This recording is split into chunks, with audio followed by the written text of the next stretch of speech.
So briefly, we're going to talk a little bit about the current state of housing in Berrien County as we understand it from our removed perspective. So keeping in mind, we're based in Grand Rapids. We do work all over the state, but we don't know Berrien County like you do. We're looking at the data at sort of a 30,000 foot level. But in order to talk about housing and data and economics, we want to sort of ground ourselves in some basic core tenets, sort of our philosophy of placemaking and community building, which is that the whole point of this is to build a strong sense of community, right? What we don't want to do is just put up a bunch of boxes and be like, you live there now. I hope you like it. We want to create community.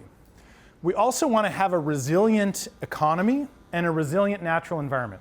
I'm guessing a lot of you live here because of the access to natural amenities. Raise your hand if you're here because you're close to the lake, or because you like being in a rural environment, or because there's a natural.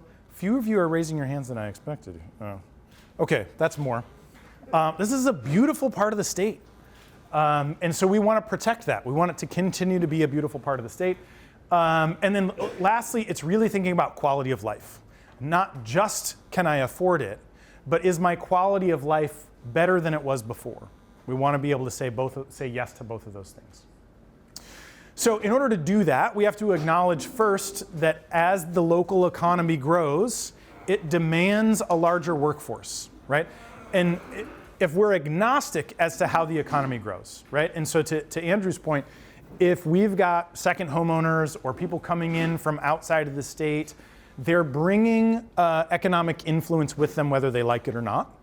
That economic influence is creating demand for more jobs, more services, more things to do, more service kinds of jobs that we're going to need to fill. The people who do those jobs need a place to live, right? And in some instances, the people who do those jobs are driving in from 45 minutes or an hour away right now because there aren't good opportunities for them to live right here locally. And so we want to be thinking about how do we solve for some of those challenges. So high level, median salary for a school teacher. My mom was a public educator. She taught third grade and fifth grade for 32 years up in the Kentwood Public School District. Her salary actually maxed out, I think, at $70,000 a year. She had a master's degree, had taught for 30 years. The most she ever made was $70,000 a year. Now teachers are earning about $64,000 a year, which feels like if you kind of sort of came of age in the 1990s, $64,000 a year feels like, well, that's a lot of money, right? They should be able to live off of that. Not so much today, right? $64,000 a year means you have a monthly housing budget of just over $1,600 a month. And so this is how we define affordable.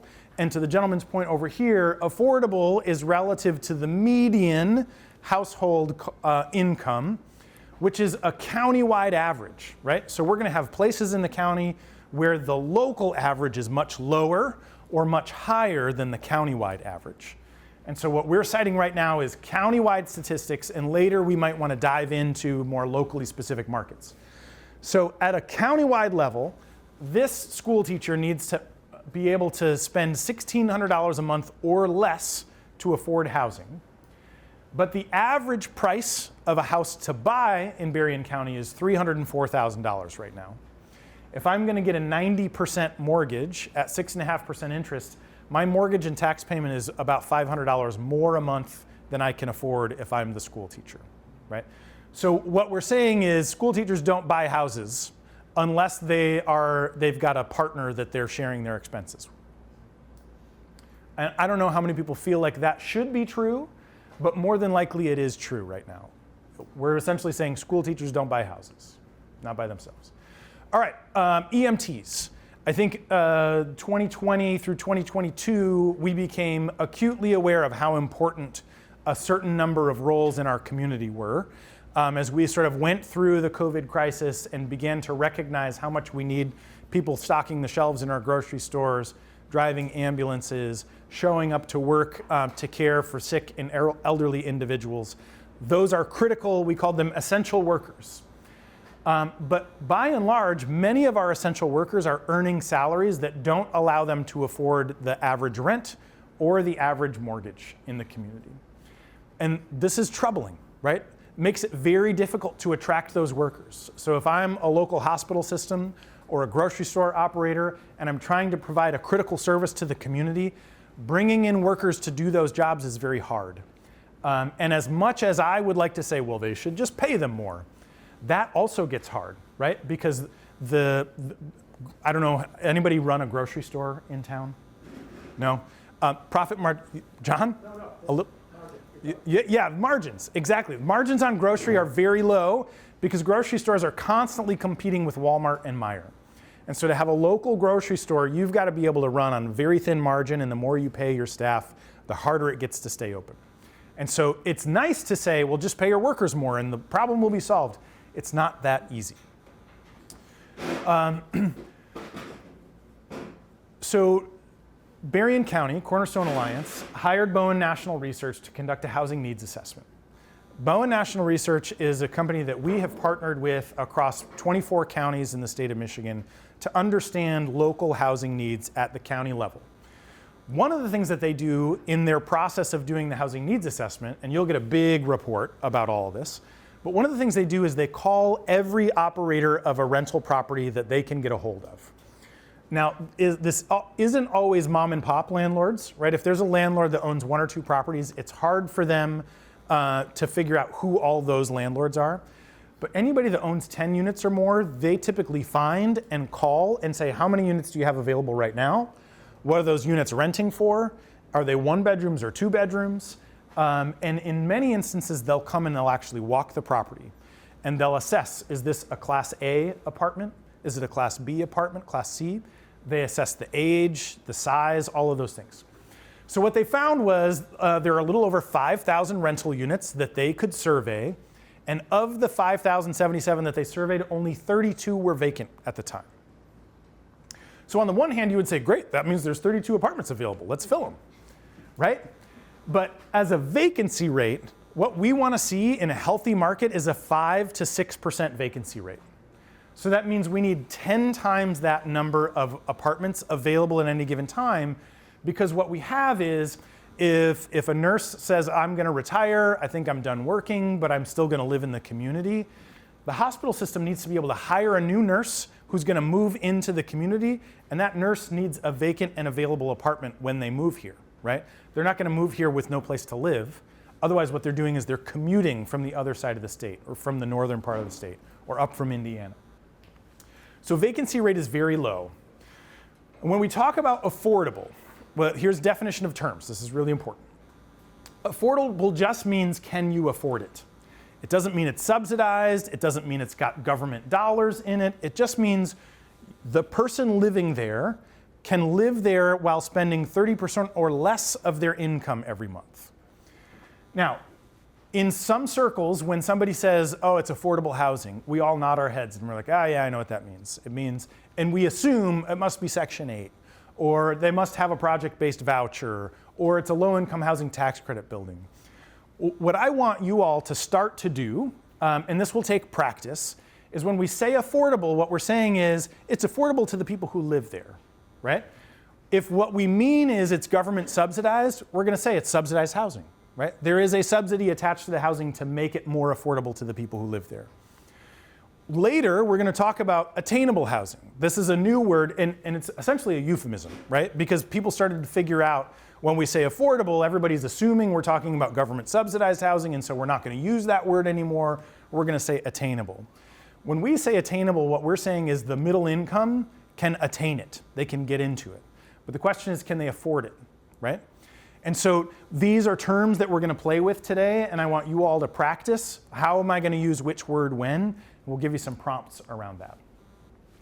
The other really important thing, and I think some of you probably experience this acutely, is the cost of transportation, right? So in most households, housing and transportation are the number 1 and number 2 expense in the family budget. Every now and then we throw in childcare, and that becomes like just as much, if not more, than the cost of housing or transportation. But for the sake of this conversation, we're going to say housing and transportation. On average, households in Berrien County are spending a little over $15,000 a year on transportation. And that means generally they have 2 cars, right? So they're spending $7,500 per car per year. When we can create communities that give somebody the option, the choice, the market decision to say, you know what, we're going to go down to a one-car family because we need a third bedroom. And the only way we can afford a third bedroom is if we let go of one of these cars. Creating neighborhoods that allow that to happen, that allow somebody to walk to work, that's a critical opportunity for somebody to make a choice. To say, you know what, I love my car, but for a year or two I'm going to give it up and I can have a dignified walk, or I can hop on the bus or the dial-a-ride, and that's just as good of an option. There are very few communities in Michigan that are actually doing that well. The vast majority of places require all of us who are going to have a job to also have a car. But we have to acknowledge that that adds somewhere between $7,000 and $10,000 a year to our month or our annual budget. And for some people, that's more than they can afford. So this is just kind of reinforcing what we just talked about. A lot of people are spending half of their monthly income on housing and transportation. All right, so now we're going to get into housing supply and demand. Everybody's favorite topic, economics. Okay? So up at the top in our Flywheel orange, what you're seeing is the housing needs assessment for Berrien County indicates an estimated need of 6,344 housing units over the next 5 years. If we want to achieve a balanced market, meaning we have enough supply to meet demand, it's a little over 6,300 additional housing units. And so what I want to talk about briefly is how does supply, whether it's affordable or not to you, how does supply impact affordability? So how many people took an economics class in high school or college? Okay. Are these graphs familiar to you? Yep. You've seen these before? Yep. So broadly, generally, whether you took economics or not, you experience this every day. When a lot of people want something and there's not very much of that thing, what happens to the price? Price goes up, right? If there's a lot of a thing and only a handful of people want the thing, what happens to price? Price goes down, right? So in a functioning marketplace, this is how supply and demand works. When we're not layering in lots of layers of regulation, plus like difficult to access financing, plus people who are able to get access to available homes weirdly early, right? Like all those things start to distort the market. But when the market just operates, if you have a lot of supply and not a lot of people, prices comes down. But if you don't have enough supply and you have a lot of people competing, they're going to push the prices up. And if you're a property owner, like what I'm not doing is judging. I'm not judging how the market works. We're just talking about how it works, right? Because if you're a property owner and you're struggling because let's say you own an 80-year-old house and the floors aren't in great, you've got old hardwood, it's beautiful or was beautiful, but the floors need to be sanded. The tile needs to be regrouted. The roof needs to be repaired. The outside probably needs to be painted. All of those things can be done, but you need to have enough revenue from rent to pay for all of that, plus utilities and taxes and mowing the lawn and shoveling the sidewalk and all of those things, right? And so as your operating costs go up, you're gonna want your rental rates to go up. However, if everybody in town says, you know what, there's a brand new product down the street, it's nicer than this, and it's only $100 more, I wanna go rent that.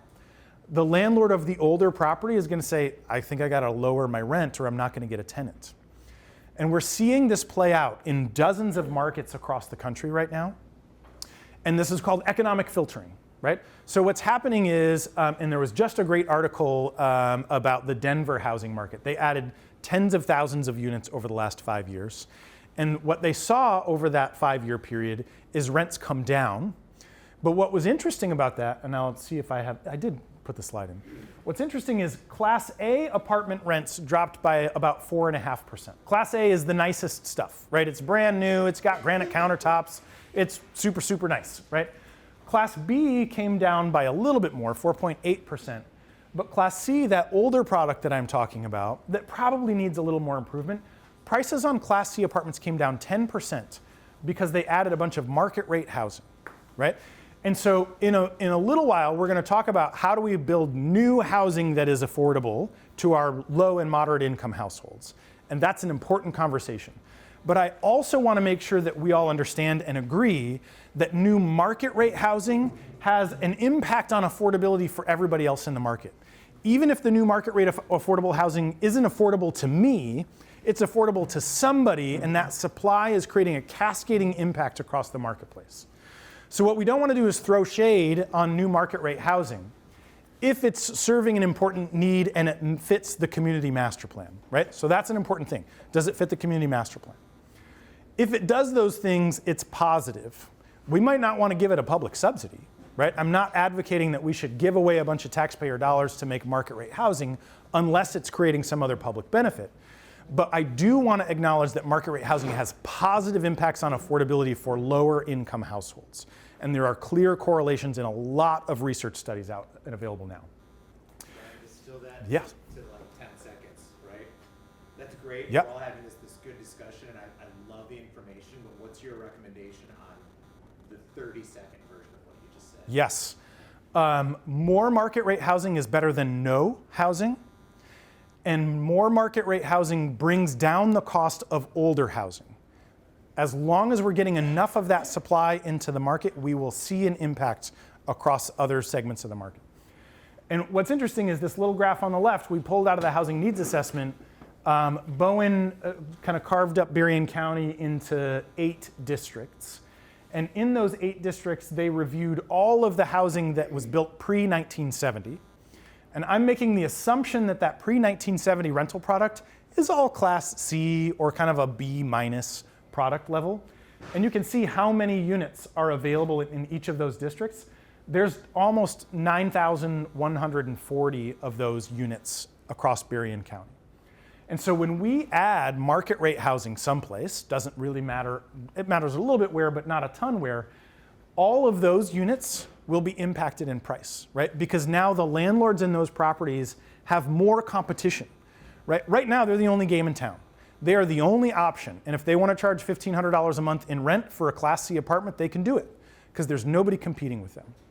But the more we're able to build in the places that you as local leaders are saying this is the right place and this is the right product for that place, the more that can happen, the more these units will become more affordable. And we're going to talk more about this. Does anybody want to push back? This is like an uncomfortable thing in some spaces to say out loud. I've gotten used to saying it a lot, and so I might not seem uncomfortable, but yeah. No, I understand the logic, but what's the relative impact of improving housing units at the top level versus at the bottom level? I think you're minus 10% if Class C units, well, I can't. If Class C units or lower priced units are increased, that would have a more dramatic effect on rates. 1,000% yes. Okay, so that's the other part of this discussion. Yes. Okay. So I'm going to repeat what you said in a different way to make sure we're all on the same page. What he's saying is if we build more of these Class C, and Class C is sort of the quality, so instead of saying Class C, we're going to say if we build more housing that is affordable to low and moderate income households, and we make it affordable to those households the day we build it, we're going to impact this number more substantially on day one. We don't have to wait 90 days or 6 months or anything like that. But what we're going to talk about in a few minutes is the amount of subsidy that's necessary to build more of this, where we get that subsidy and how much is available. Yes, sir. Oh. So in some of our rural communities, we're more homeowner communities. Yep. So are you suggesting that we try and move more to a rental model? Because I'm not sure it's kind of the same character Right. within the character. Right. Good. Excellent question. And we'll dig in more into this as we go today. So the question is, there are some places that are just more oriented towards homeownership, especially where there's not a lot of infrastructure, right? If we don't have sewer and water, it's hard to build an apartment building with no sewer and water. One of the biggest impacts on rent affordability is accessibility to home ownership, right? Because what we're seeing right now is we have a lot of renters that 20 years ago would have been homeowners by now, right? In the 1990s, they were making enough money to have been homeowners. But now housing prices have gotten so far beyond the reach of those incomes, they can't move into that homeownership market, and so they're stuck in the rental market. And so our townships that are saying, hey, we would really like more homeowners here, we're going to give you some strategies to support more homeownership. Same with our cities, right? Strategies to support more homeownership so that more people can get out of a rental situation if they want to become homeowners. And that also frees up rental supply and makes it more affordable to more low and moderate income households. This Yes. is great in theory, but in your experience, have you witnessed rents going down? I have never seen that happen anywhere. Yep. Where landlords, we're on lower rent projects. Yep. I'm going to give you a fun example that has just come up in the last 6 months. So we do this work very consistently in the Grand Rapids market. And we have a local landlord who owns several thousand units in the marketplace. And he's gotten pretty upset with us because we keep advocating for more housing supply based on the amount, based on our Bowen National Housing Needs Assessment. And as we advocate, we're getting more housing built. He is no longer able to raise rents. In fact, his rents came down $250 from the 2022 high that he had raised them to. And what he's arguing is, oh, there aren't enough people to be advocating for all this new housing. Look at our population growth. It's nowhere near how much housing we're building. We'll talk a little bit about this. Over the last 20 years, we really failed to even come close to keeping up with the change in household demographics. And as a result, we have 20 years of backlog that we're trying to fill. And so in the Grand Rapids market, we've been able to get about 12,000 new housing units built over the last 5 years, and that's making an impact in a market that size.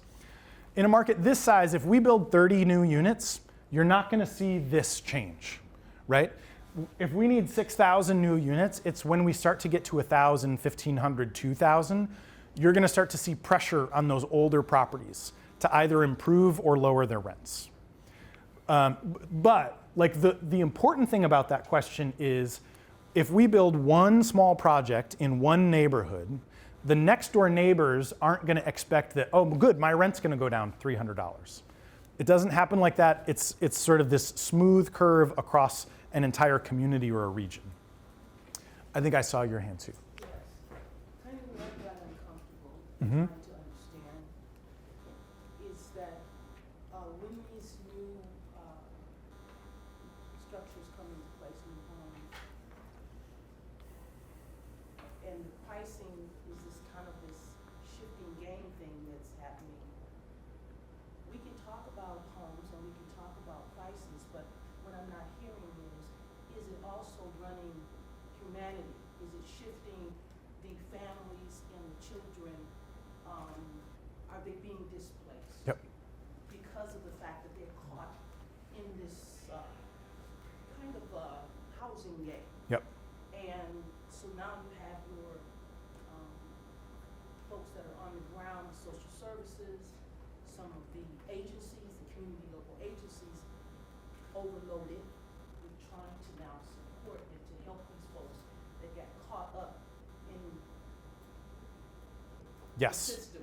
Yes, thank you for saying that out loud. I appreciate you speaking up to that, right? And so we're talking about displacement and gentrification, right? We're talking about when we build something brand new in a neighborhood that hasn't seen something brand new, something shifts, right? And the question is, how do we deal with that? The first thing we have to acknowledge is it's scarcity that's driving people out, unless the new building we build is tearing down somebody's housing, right? If we're tearing down housing and replacing it with something new, we are directly displacing somebody. If what we're doing is building something new on a vacant lot, there's no direct displacement, but there's now this new economic force in the neighborhood, and that feels a certain kind of way, right? And so what we want to be able to do is think about, how will this new thing impact all the people who have been here for the last 30 years? And this is true whether you're in a rural market or an urban market, whether you're in Benton Harbor or Hager Township, right? This happens in every place, is you build a new thing and people are like, that's change. And now all of the other things that I see that I don't like, I'm going to tie to that change, right? This happens all the time. Sometimes that correlation is warranted, but not always.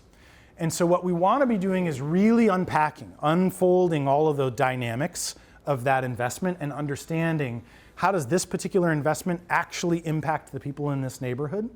And how do we ensure that we're supporting the least of these while we're also adding to the overall amount of supply? We're not making scarcity worse, right?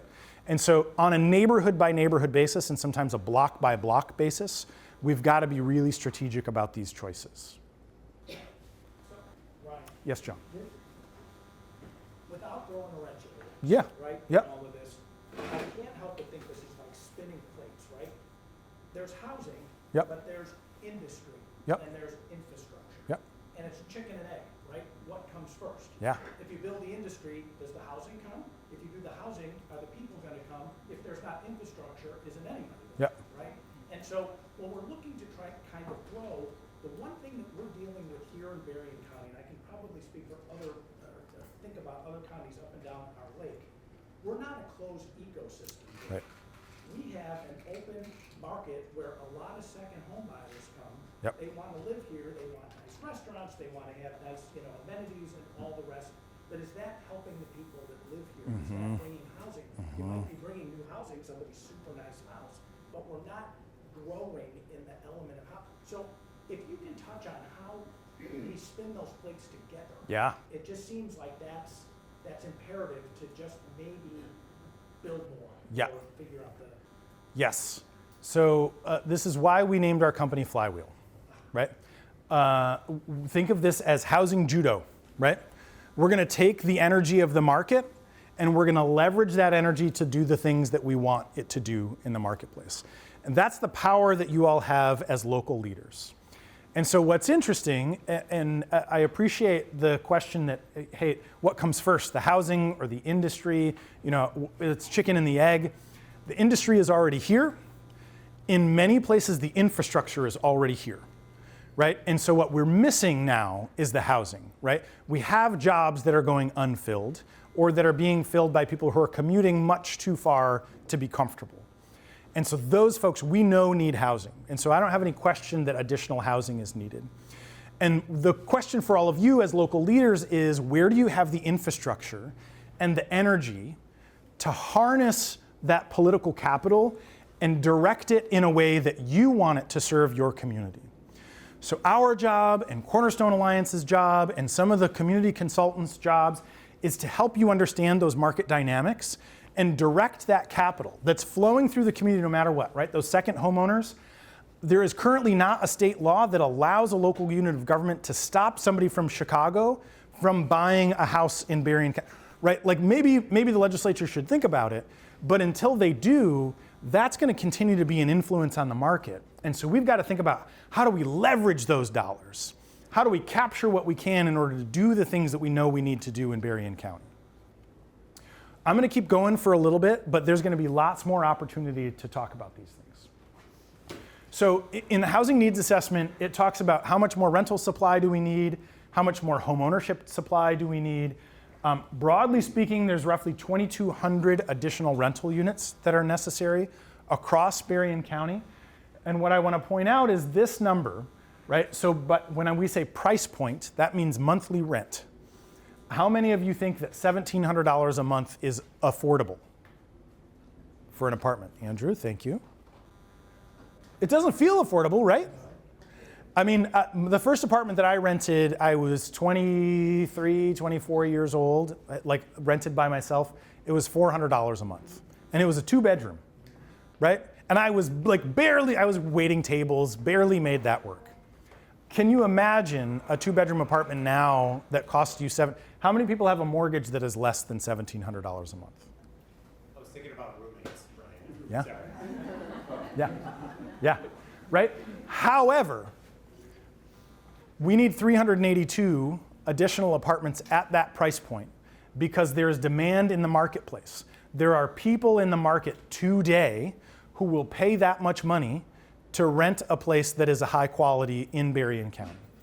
And notice the line below it, there's another 357 people who will pay more than that. They'll pay $2,600 a month if that product is available and in the right location and high quality. What happens if we don't build that product?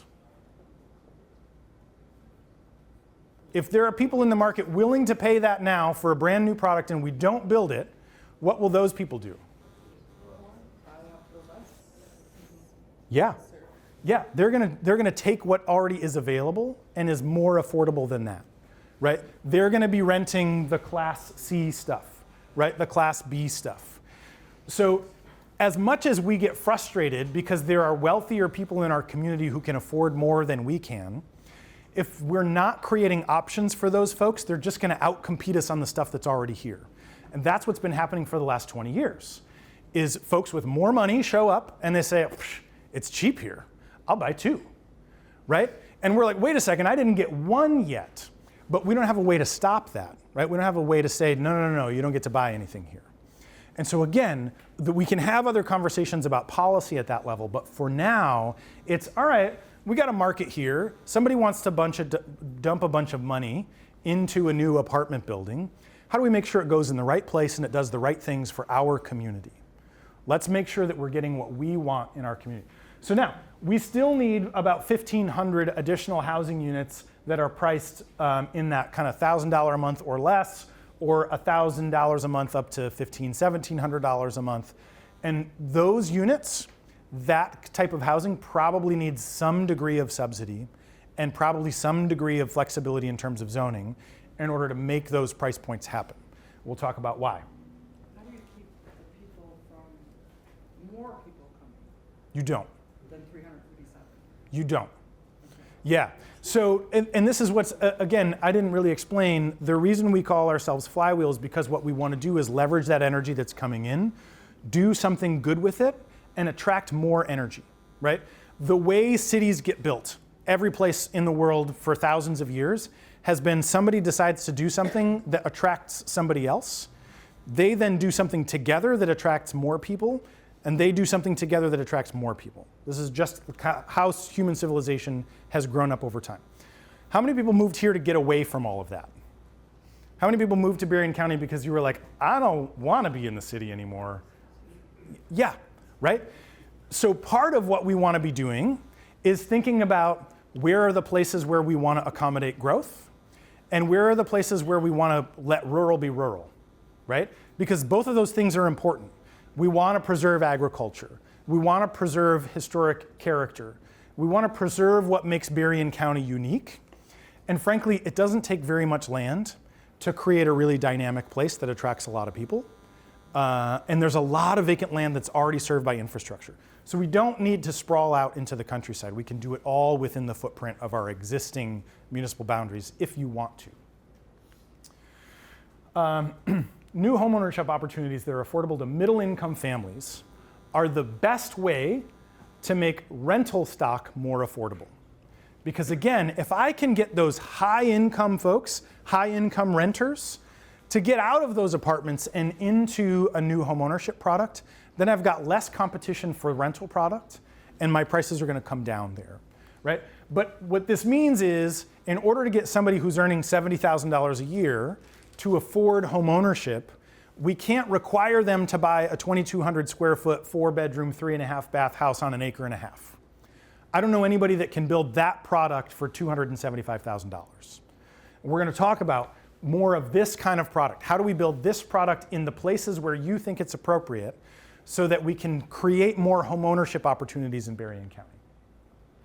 Because this is what we need. We need almost 2,000 additional homeownership opportunities for people who can afford a house that is priced between $230,000 and $350,000. Now remember, the average price of a home right now in Berrien County is about $304,000. But we had this conversation earlier. We've got some older stock that is bringing the average down, and we got some lakeshore stock that's bringing that average way up, right?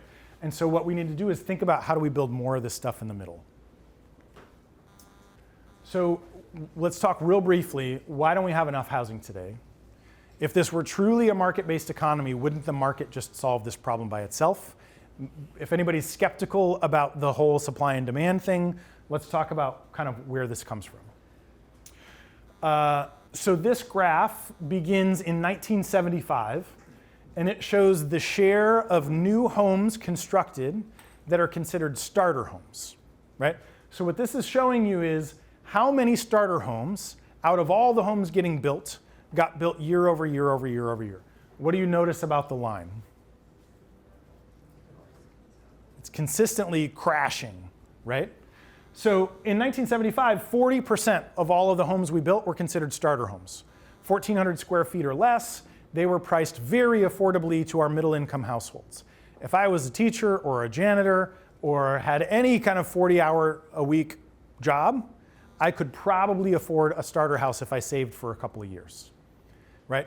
And this is where folks who came of age in the 70s and 80s and 90s are like, what's the matter with you kids? Why can't you afford a house? I did it. I saved up for 3 years and I just bought a thing, right? You should be able to do the same thing.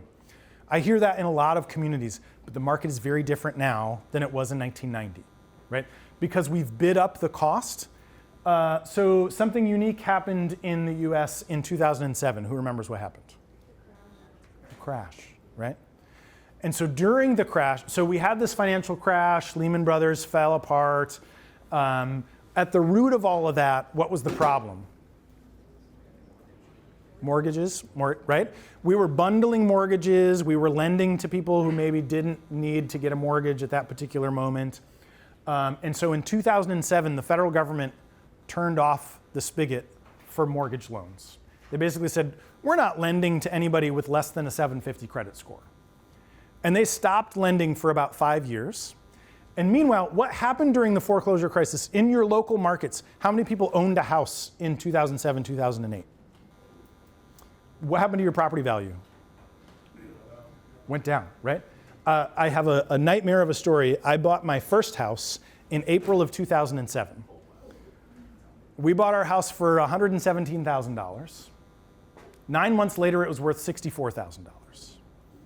We then waited 8 years before it was worth what we paid for it, right? And so as much as my income grew over that 8-year period, right? Every year I was getting a raise, I got a different job, I stepped up $15,000 a year. I had had zero equity in my house. I couldn't sell it and go buy something new. I was trapped in place, right? It was a great house. We loved the neighborhood. It was fine. But there were a lot of people who experienced that. Meanwhile, Ariel, what did you pay for your first house? $65,900. Yeah. In a nice. $65,900, yeah. She has a nicer house than I bought. It's in a better neighborhood than the one that I bought it in. And she was able to pay half what I paid because it was what year you bought your house in? August 09. 09, right? And so if Ariel can buy a house for $65,000 that's pretty darn good in a pretty darn good neighborhood, if I'm a builder trying to build starter homes, I want to build a house for Ariel, but I can only build a house that costs $180,000. Ariel can get a pretty nice house for $65,000. What are the chances I'm going to get her to pay 3 times what she could pay for an old house for the house I'm building? Pretty low, right? So all of those builders who were building starter homes, they left. Or they said, you know what, I don't build starter homes anymore, I build lakefront homes. The reason they're doing this is they've got a higher profit margin on the bigger house than they do the starter house. And I would argue they have a profit margin. The starter house 10, 15 years ago didn't have a profit margin because I couldn't get Ariel to buy it. I could get very few people to buy it because they could buy an older house in the market for significantly less than what I could build for. Today, I think you're right. Today, I think there is a market for starter homes. The question is, are we creating the enabling infrastructure and the regulatory infrastructure to allow starter homes to get built? We have to define what's a starter home, how do we build it, and are we allowing it to exist? But let's also talk about who lives in Berrien County, okay? So 31% of all households in Berrien County are single adults with no kids at home. 38% of all households are couples with no kids at home. You do the math, you got almost 70% of all of your households are singles or couples with 0 children at home. Okay? Raise your hand if in this room your kids live with you today. 1, 2, 3, 4, 5, 6, 7. So that's a little more than 10% of the room has children living at home with you. You're underrepresenting. What's that? And their children. Oh, okay. So you're great. You're performing a wonderful service for the community. Thank you very much. Yes, or your parents, right? Yeah, there's a lot of people who have their parents living with them, right? Multi-generational housing. So I frankly love the idea of multi-generational housing as long as it works for the family. If you've got a functional family and you like living together, let's build some stuff that makes that work really well. But the point here is roughly 22% of the population in Berrien County is the traditional nuclear family, 2 parents and a couple of kids, right? But the vast majority of housing that we're planning for is for that less than a quarter of the population, right? We're planning for mostly single family homes on big yards, right? And the question is, how many people actually want or need that product? Is it the same number that we're planning for? So across the United States, 72% of all of the land in the US is exclusively set aside for those single family homes for families with kids. Meanwhile, the reverse is true of your demographics, right? So we likely have a mismatch. I'm going to bump past some of these slides because it's kind of repetitive. Right. Yes. Question? Yeah. I'm just curious if you had that data broken down by city. By city? Yes. We don't today, but we can easily do it. Okay. Yeah. Yeah, if after this we want to talk a little bit about what's happening in each municipality, that's not that hard to do. So we talked a little bit about housing judo. How do we take the energy that exists in the marketplace and leverage it to do the things that we want it to do? How many people are empty nesters and have thought about downsizing, but then thought about the financial repercussions and said, no thanks? Yep, my parents are in that boat. Right? My parents are late 70s. They're in a 3,400 square foot house.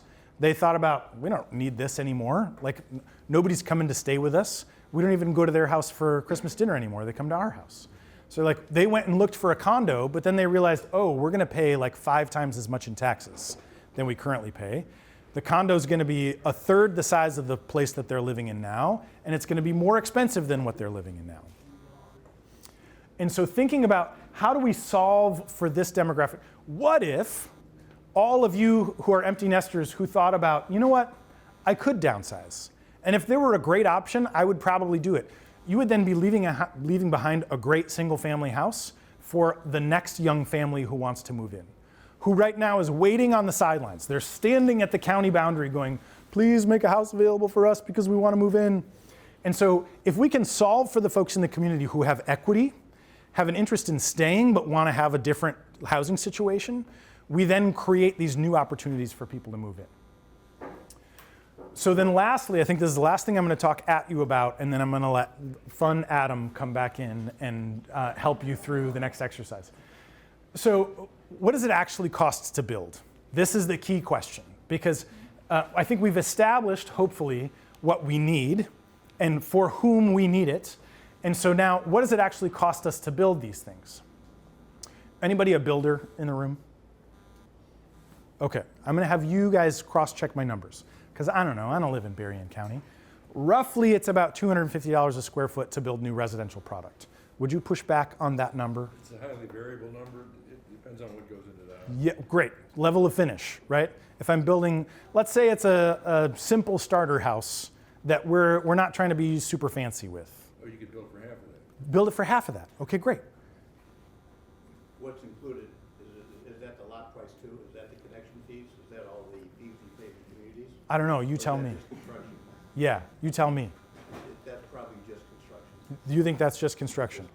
Okay. You don't Andrew. have a lot, you don't have a building permit, and you haven't connected to the sewer and water.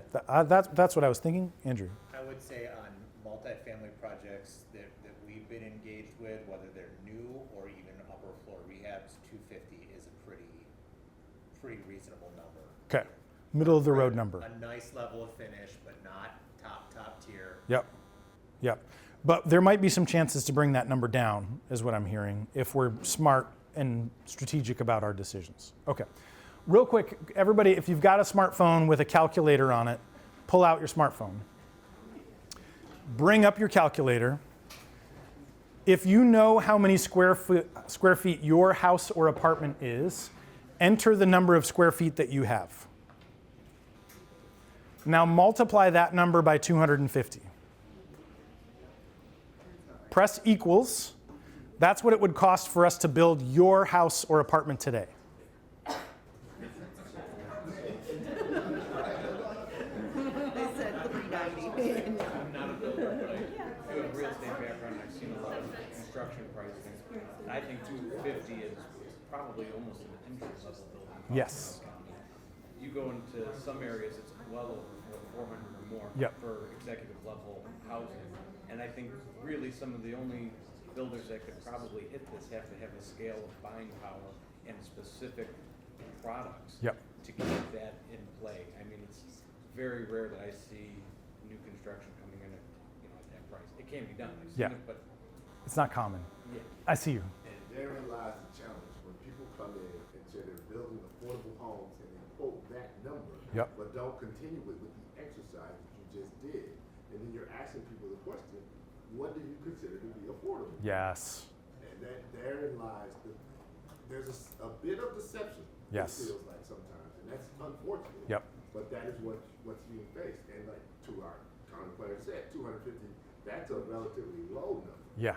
So if Yeah. you're not preparing the community to say you need to have wage increase in order to be able to afford what's coming, Yep.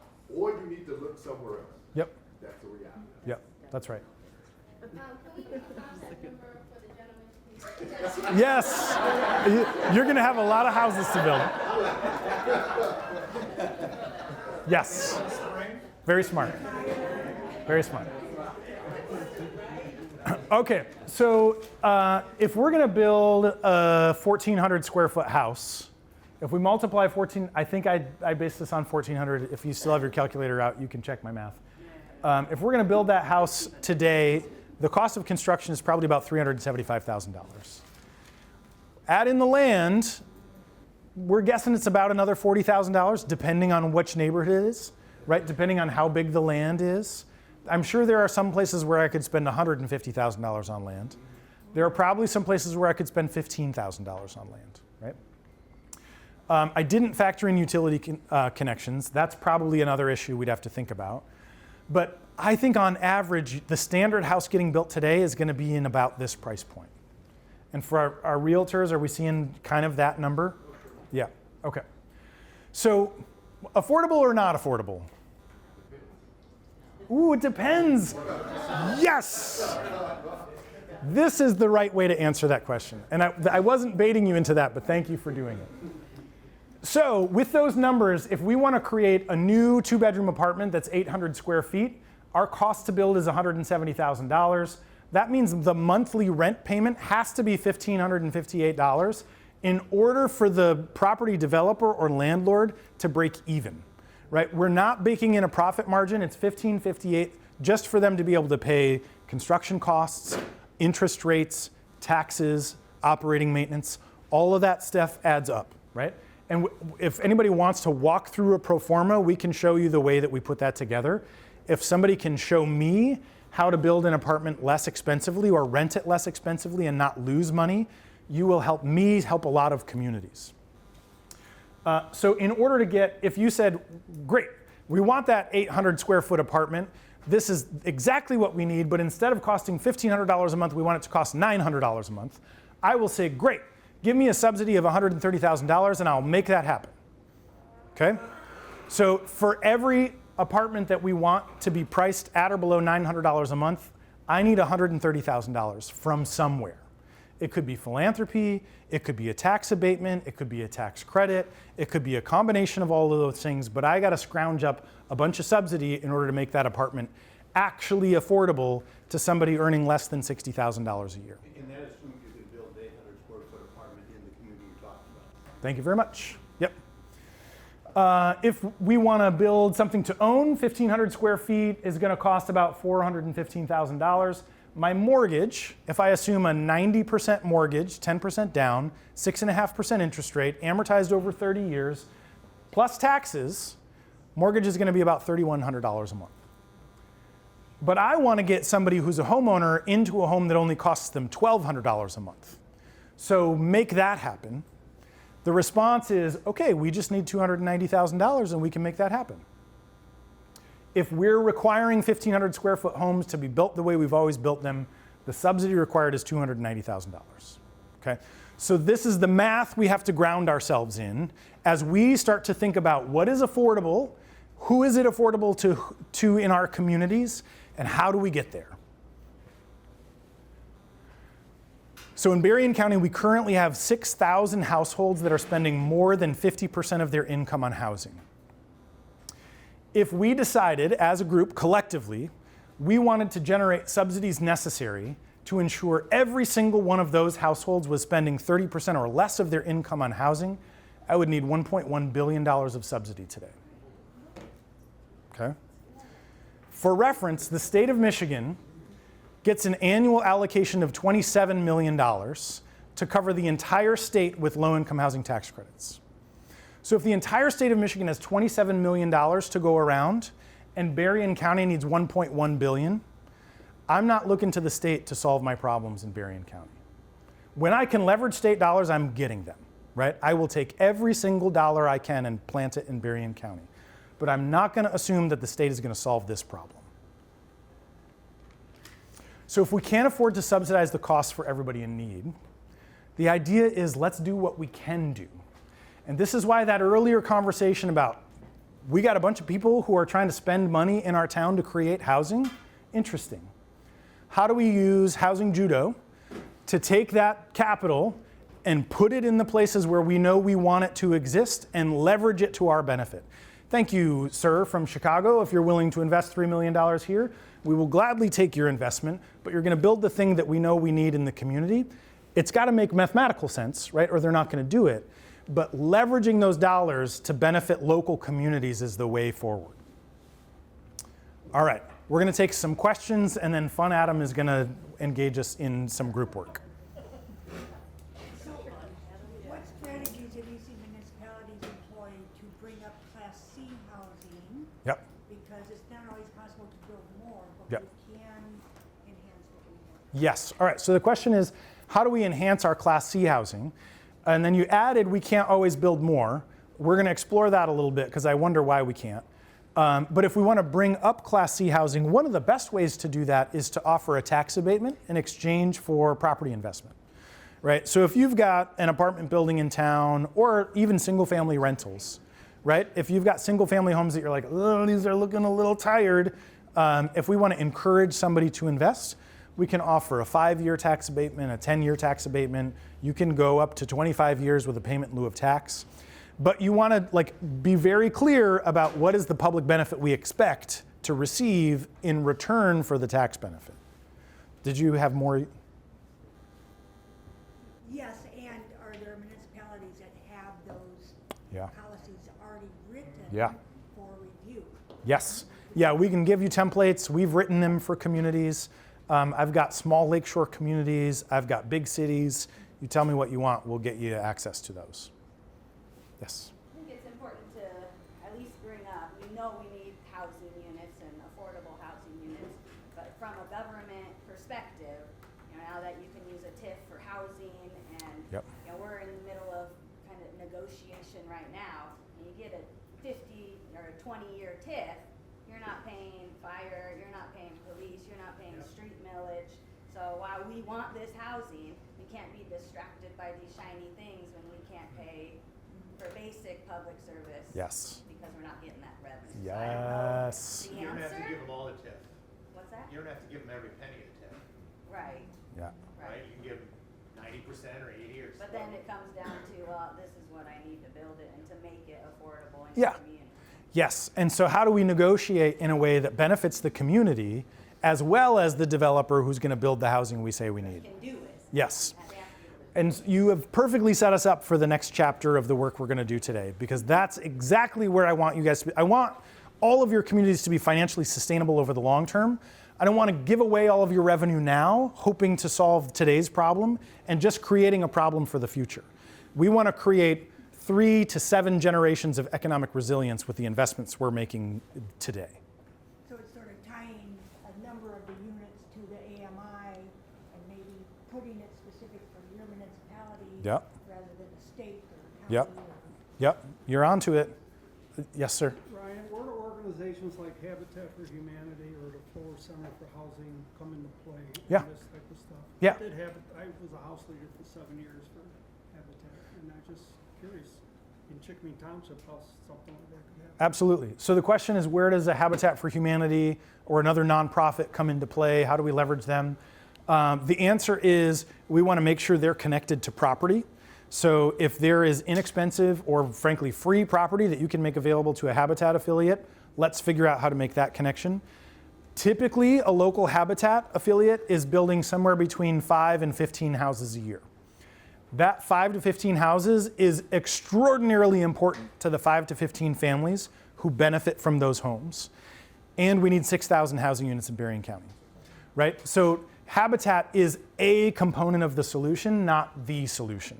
We want to be figuring out how do we connect them to all of the opportunities and bringing in other third-party nonprofit and for-profit development partners, or leveraging local folks with local money to build more housing.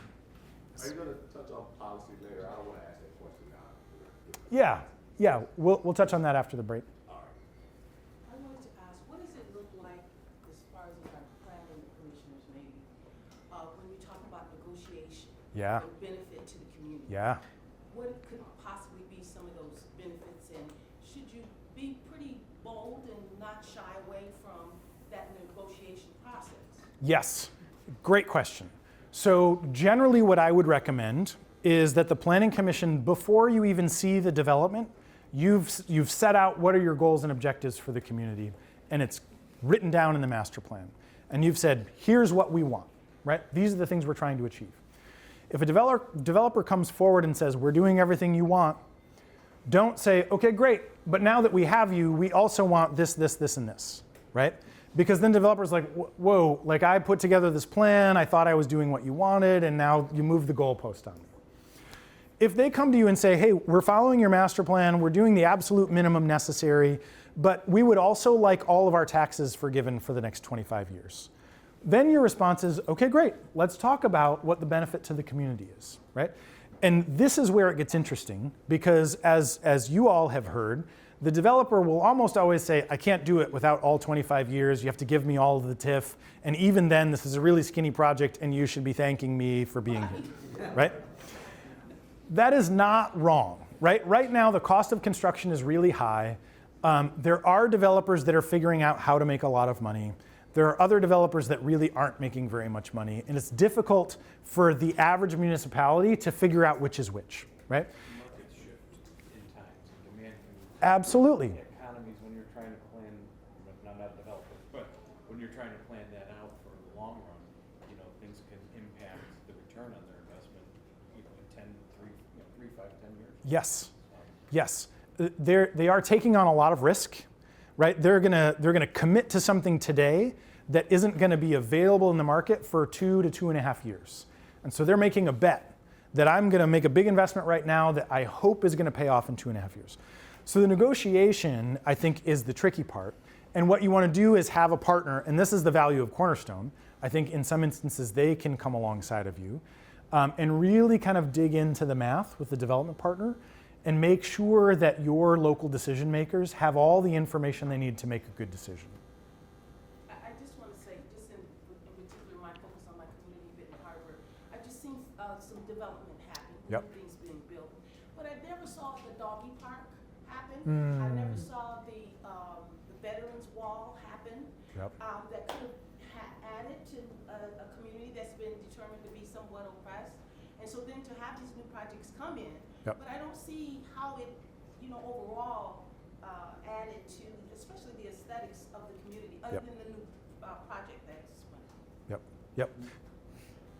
And one of the things I want to say about that is when Ariel joined the team, she was adamant about getting better public infrastructure, right? Like Ariel thinks a lot about high quality streets and parks. She's got 2 little kids that we really want to feel like the city is their realm, right? And so every time we think about development, we're thinking about how do we leverage this development to make our public spaces better, Yes. right? And what we have to be able to do is balance, how do we make this development work so that it actually happens and get some of the benefit invested throughout the community, right? And this is the challenge of negotiation.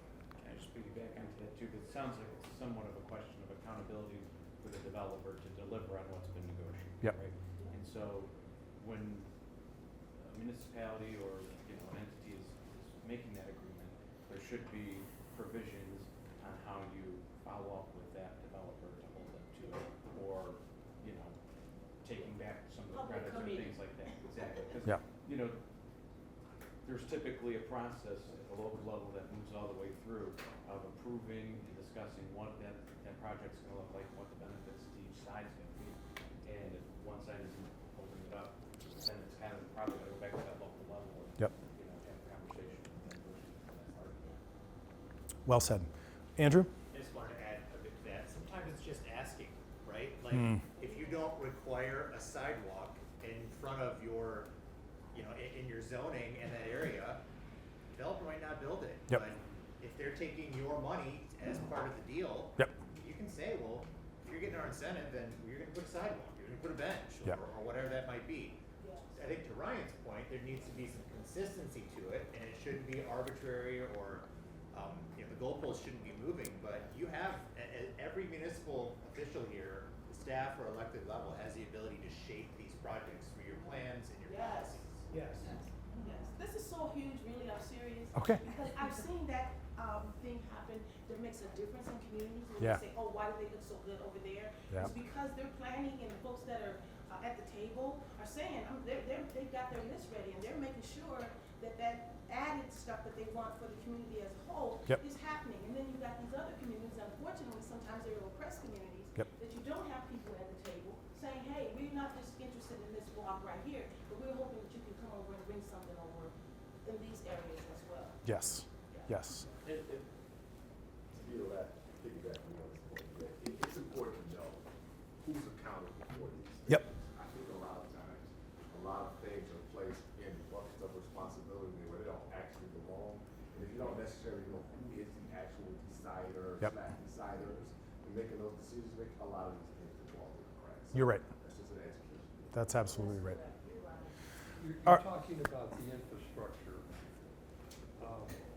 We just put in a sidewalk that is maybe a half mile, two sides, over $1 million for that sidewalk. Yep. And with a lot of gnashing of teeth and everything else. Yep. But in example, Lincoln Township, we require the builder to put in the sidewalk, make sure the street lights are in, and all the other infrastructure, which adds to the builder's cost, Yep. which is gonna raise the price per Yes. unit Yes. of it. And so we kinda get caught in the middle here. Yep. And then we may say, okay, lot size has gotta be X number of square feet. Mhm. And oh, by the way, we don't want you to build in the ag area. Yep. So we're limiting ourselves to where they can build, and there are, I would suspect, St. Joe Township, they're pretty much maxed out in terms of where new housing can go. Okay. We might find some places that St. Joe or St. Joe Township has room if local decision makers think it's appropriate. But you're absolutely right that there is this teeter-totter, right? We have to balance what are all the things the community wants with what can the development afford and how much costs are going to get passed on to the homeowners or the renters or whoever it is. And it's figuring out what those priorities are and acknowledging the trade-off, right? The most frustrating thing that a developer will ever experience is when the community says, hey, we really want affordable housing and we want you to build a grocery store and a daycare and all of that should be cheap, right? The groceries should be really cheap and the daycare should be free and we want a community room. You're welcome to give us a proposal for all of that. Most developers are going to be like, thanks, we're going to go down the street, right? Because they can't do all of those things. But it is okay for the community to say, hey, we got two things that are really important to us. We like what you're proposing. We might want to have a couple of changes to that. If you do these two things, we're there with you, right? And then to your point, it's holding them accountable. It's making sure that there's the structure in place at the administrative level in the community to ensure that they don't get certificate of occupancy until they did the thing they said they were going to do. I want to make sure I give you guys all time for a break. You've been sitting down for a little while now. Feel free to stand up, stretch your legs, talk to your friends, use the restroom. I think the restrooms are just in the hallway. And we're going to take like 6 minutes.